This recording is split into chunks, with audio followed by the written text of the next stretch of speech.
Bertemu kembali, Saudara. Polda Jawa Barat membentuk tim hukum untuk menghadapi gugatan pra-peradilan yang diajukan kuasa hukum tersangka Peggy Setiawan dalam kasus pembunuhan Vina dan Eki. Polda Jawa Barat menegaskan siap menghadapi gugatan pra-peradilan dari kuasa hukum Peggy. Kapolda Jawa Barat telah membentuk tim hukum untuk menghadapi sidang gugatan pra-peradilan kuasa hukum Peggy Setiawan. Sebelumnya, kuasa hukum Peggy mengajukan gugatan pra-peradilan ke Pengadilan Negeri Bandung terkait penetapan Peggy sebagai tersangka kasus pembunuhan Vina. Kuasa hukum menilai bukti penetapan Peggy sebagai tersangka lemah.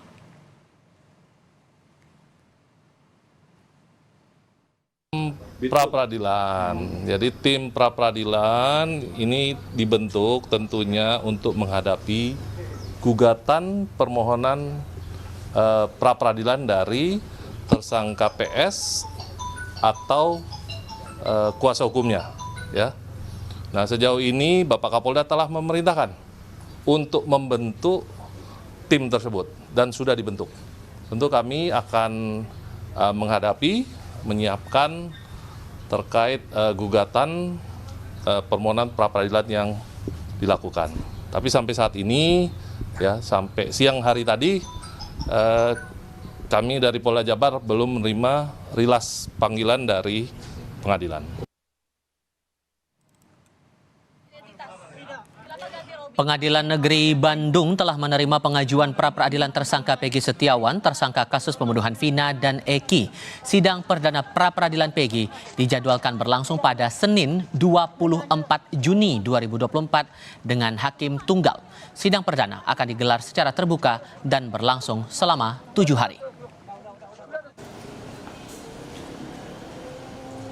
Sudah kami terima ke pengadilan dan itu nomor 10 Pratit ya 2024 ya, dan langsung ketua pengadilan langsung menunjuk hakim tunggal yaitu Bapak Eman Sulaiman SH dan penggantinya adalah Muhammad Atta, dan dia akan dilaksanakan sidang pertamanya tanggal 24 hari Senin.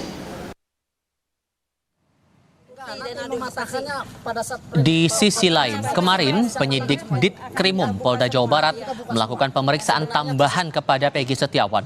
Dalam pemeriksaan selama 3 jam, Peggy dicecar 28 pertanyaan terkait aktivitasnya di media sosial Facebook. Kuasa hukum Peggy menyebut akun media sosial Facebook milik Peggy disita dan dijadikan alat bukti.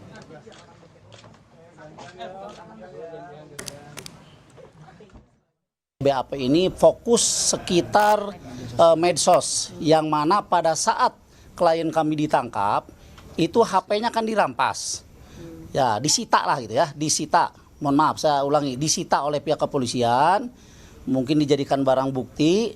Nah ternyata di dalam HP itu kan ada akun Facebook, yang mana akun Facebook itu adalah milik Peggy Setiawan. Di dalamnya Peggy Setiawan banyak berteman, tetapi ternyata pertemanan itu tidak ada kaitan dengan peristiwa ini. Permainan untuk melindungi seseorang atau mendapat bayaran dari seseorang untuk mengaburkan kasus itu sudah sebenarnya sebuah permainan yang jahat. Kuasa hukum Peggy Setiawan, tersangka yang disebut polisi sebagai otak pembunuhan Vina dan Eki, mendatangi kantor Komisi Yudisial kemarin. Kedatangan tim kuasa hukum untuk meminta Komisi Yudisial turun langsung mengawasi sidang pra-peradilan terhadap Peggy Setiawan agar berjalan adil. Tim kuasa hukum menilai banyak pelanggaran dalam penahanan Peggy di kasus Vina karena alat bukti yang digunakan polisi sebagai penetapan tersangka dinilai kurang kuat. Memonitor persidangan, terutama persidangan pra-peradilan. Pra-peradilan telah kami daftarkan kemarin. Dan insya Allah tidak begitu lama lagi akan sidang. Kebetulan sekarang pimpinan daripada Komisi Yudisial sedang keluar daerah semua. Karena dalam rangka seleksi katanya Hakim Agung. Mau ada informasi begitu, tapi surat kami sudah masuk. Apapun namanya, walaupun pimpinan sedang ini keluar, tetap untuk pengawasan tetap harus ada dari sini. Peggy ini ditahan sama pihak kepolisian hanya 2 alat bukti. 1, dikatakan berdasarkan ijazah KTP. Apa hubungannya kasus pembunuhan ini sama ijazah sama KTP? Kecuali kalau pemalsuan ijazah ataupun ijazah ini dipakai untuk membunuh. Sejumlah pemeriksaan kepada Peggy Setiawan dilakukan maraton dalam pekan ini oleh penyidik Polda Jabar. Penyidik juga telah memperpanjang masa penahanan terhadap Peggy Setiawan. Sambil menunggu proses pemeriksaan selesai, polisi menargetkan akan segera melimpahkan berkas pemeriksaan Peggy ke kejaksaan secepatnya. Kita akan berusaha secepatnya menyerahkan berkas perkara dan menyampaikannya kepada pihak jaksa penuntut umum, ya, pihak kejaksaan. Dalam hal ini kami berharap tentunya berkas ini dapat cepat selesai, dapat kami berikan kepada pihak kejaksaan untuk diteliti kelengkapannya. Terkait dengan masa penahanan pun kami sudah mengajukan, ya, ke pihak kejaksaan maupun pengadilan, kami sudah tembuskan juga, dan sejauh ini sebagaimana yang teman-teman ketahui, ya, bahwa kami masih melakukan penahanan terhadap tersangka PS. Mantan Menko Polhukam Mahfud MD menyoroti proses hukum terhadap kasus pembunuhan Vina dan Eki 8 tahun silam yang kini dibuka kembali. Mahfud menilai penanganan kasus pembunuhan Vina dan Eki di Cirebon 8 tahun lalu tidak profesional dan ada permainan. Mahfud pun mengkritik penyidik polisi yang menghilangkan 2 buron dalam daftar pencarian orang. Padahal DPO ini sudah masuk dalam dakwaan jaksa hingga putusan hakim di pengadilan. Ada permainan untuk melindungi seseorang atau mendapat bayaran dari seseorang untuk mengaburkan kasus, itu sudah sebenarnya sebuah permainan yang jahat. Nah, saya cenderung ini lebih dari unprofesional. Ya, ada permainan. Yang 2 orang yang buron ini kok sekarang dibilang dulu salah sebut. Mana ada orang sudah nyelidiki lama kok salah sebut ketika sebegitu profesional harusnya tiba-tiba alasannya gitu, salah sebut. Salah sebut. Sehingga lalu dianggap tidak ada tuh, hanya satu, hanya Peggy itu pun diragukan. Ini tingkat polisinya nih tidak benar. Bukan soal ini kejahatan. Kini di tengah keluarga korban yang menanti keadilan bagi Vina dan Eki, proses penyidikan hukum pembunuhan Vina dan Eki 8 tahun silam menjadi sorotan setelah polisi menangkap 1 orang yang disebut sebagai otak pembunuhan dan menyebut 2 DPO lain fiktif. Padahal 2 DPO yang hilang juga masuk dalam dakwaan jaksa dan diputuskan hakim dalam persidangan. Tim Liputan Kompas TV. Saya tidak pernah Sidang perdana pra-peradilan Peggy akan digelar 24 Juni nanti. Lalu seberapa kuat bukti yang disiapkan pengacara Peggy untuk membuktikan polisi minim bukti menetapkan tersangka Peggy Setiawan? Kami akan diskusikan bersama dengan para narasumber. Bergabung saat ini kuasa hukum Peggy Setiawan, Mukhtar Effendi, dan pakar hukum pidana Universitas Pelita Harapan, Jamin Ginting. Selamat sore Bapak-Bapak sekalian. Selamat sore. Terima kasih semuanya sudah hadir dalam diskusi kami kali ini.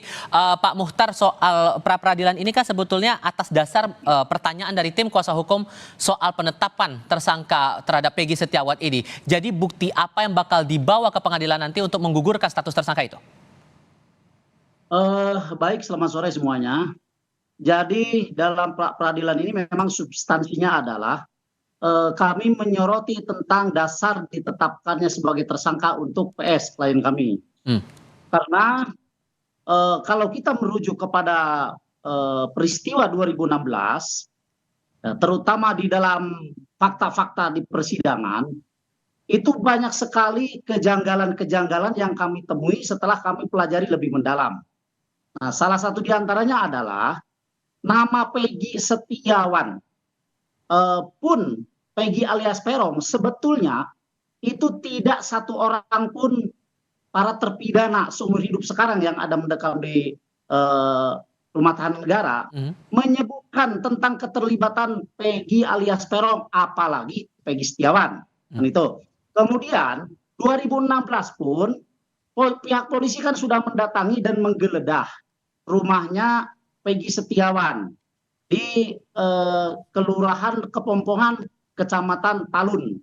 Bahkan sempat berbicara dengan ibunya Peggy yang menyampaikan bahwa Peggy itu ada di Bandung. Bayangkan 8 tahun kemudian baru Peggy Setiawan ditangkap dan ditetapkan sebagai tersangka. Inilah yang membuat bagi kami bertanya-tanya dasarnya apa sebetulnya untuk menetapkan Peggy Setiawan atau PS sebagai tersangka. Jadi kembali pada pertanyaan saya, buktinya apa yang mau dibawa nanti di sidang, Pak? Nanti kita buka di persidangan saja, ya. Nanti kita buka di persidangan saja. Karena kami ingin tahu justru dari pihak kepolisian bukti apa yang mereka dapatkan atau mereka pegang untuk menetapkan klien kami sebagai tersangka. Itu. Oke. Jadi bukan kami yang harus membuktikan, mereka yang membuktikan kepada kita. Pihak kepolisian buktikan kepada kita apa dasarnya. Kan begitu. Sehingga nanti kami akan siapkan sanggahan-sanggahan terhadap bukti tersebut. Oke, kemarin juga polisi kan sudah sempat menyita juga akun media sosial milik Peggy begitu dan masuk dalam BAP tambahan. Apa yang Anda cermati terkait dengan penyitaan akun ini? Betul. Saat Peggy Setiawan atau PS ini ditangkap, memang HP-nya PS disita oleh pihak kepolisian dengan alasan untuk barang bukti, kan begitu ya. Kemudian kemarin dilakukan BAP tambahan yang pertanyaannya seputar pergaulan PS di dalam medsos. Nah, kebetulan di dalam medsos itu ditemukan akun Facebook yang atas nama Peggy Setiawan. Tetapi kalau saya lihat ya, dan kemudian berdasarkan pengakuan Peggy juga, bahwa teman-teman yang ada di Facebook itu sama sekali tidak ada kaitannya dengan kasus pembunuhan Eki Vina di Cirebon tahun 2016. Karena tidak ada satu orang pun yang namanya tersebut di dalam peristiwa tersebut. Demikian. Oke. Untuk kemudian bisa membuktikan bahwa Peggy ini tidak bersalah, jadi bagaimana kemudian bisa menegaskan posisi itu nanti di pra-peradilan dari kuasa hukum, Bang? Ya, untuk menegaskan bahwa Peggy Setiawan atau PS klien kami tidak bersalah, tentunya adalah kita harus melihat dulu alat bukti yang digunakan oleh pihak kepolisian untuk mempersangkakan klien kami.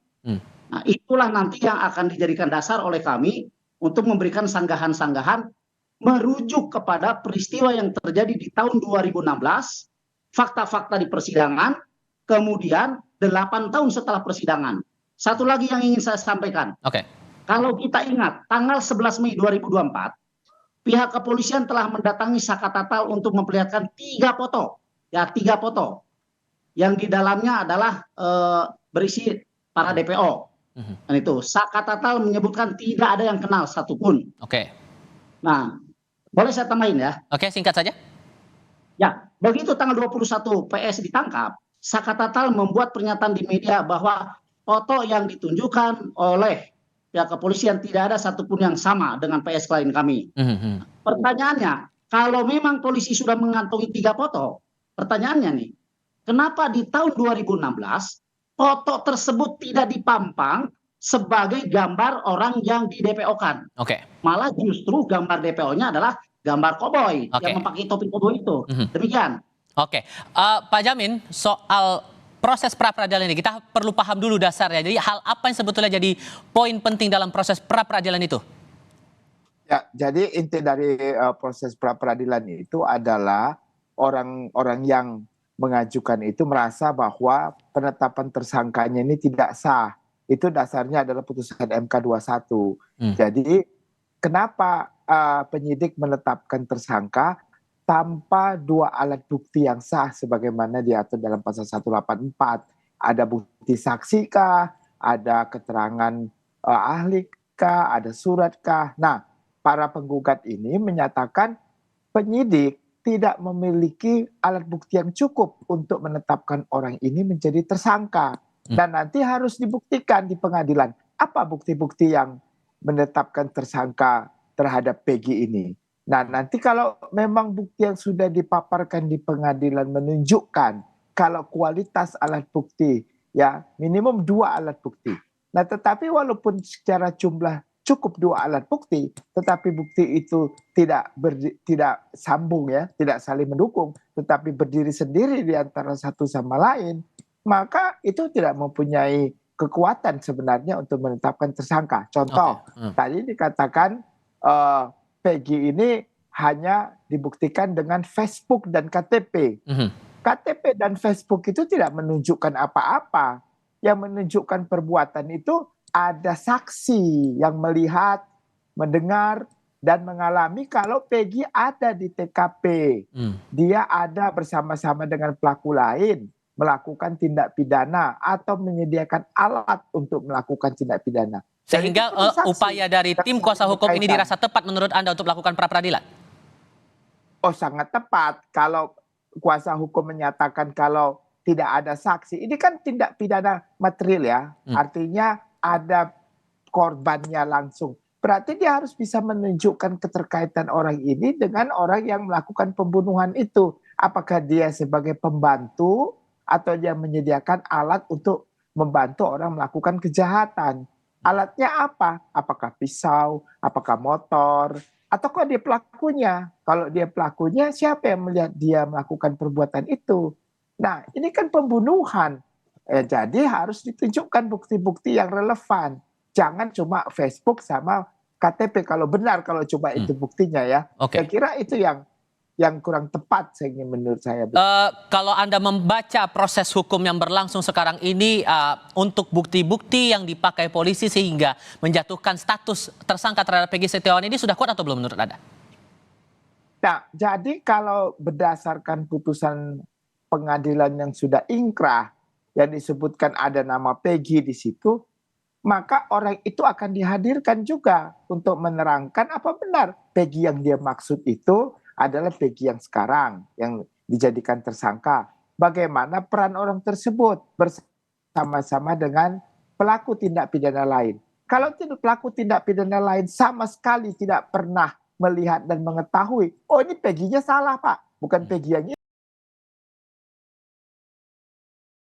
Tapi kalau sampai sekarang polisi tetap menjadi tersangka bahkan menahan, saya nggak tahu apa pra-peradilan ada sah nggak penahanannya.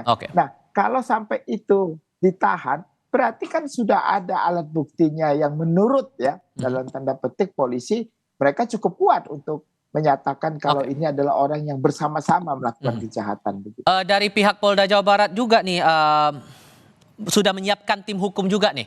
Dari tim kuasa hukum Peggy, apakah kemudian sudah cukup yakin dengan pembuktian-pembuktian yang nanti bakal dikeluarkan akan bisa menggugurkan status dari tersangka yang sedang dialamatkan kepada Peggy Setiawan ini, Pak Mukhtar? Terus terang kami sangat yakin. Kami sangat yakin dengan apa yang kami persiapkan untuk menghadapi persidangan peradilan nanti di tanggal 24. Yang itu adalah merupakan sidang perdana. Demikian. Proses sidang akan berlangsung pada 24 Juni tahun 2024. Pak Mukhtar, terima kasih banyak. Pak Jamin Ginting juga terima kasih sudah hadir dalam diskusi kami kali ini. Selamat sore semuanya. Sama-sama, terima kasih.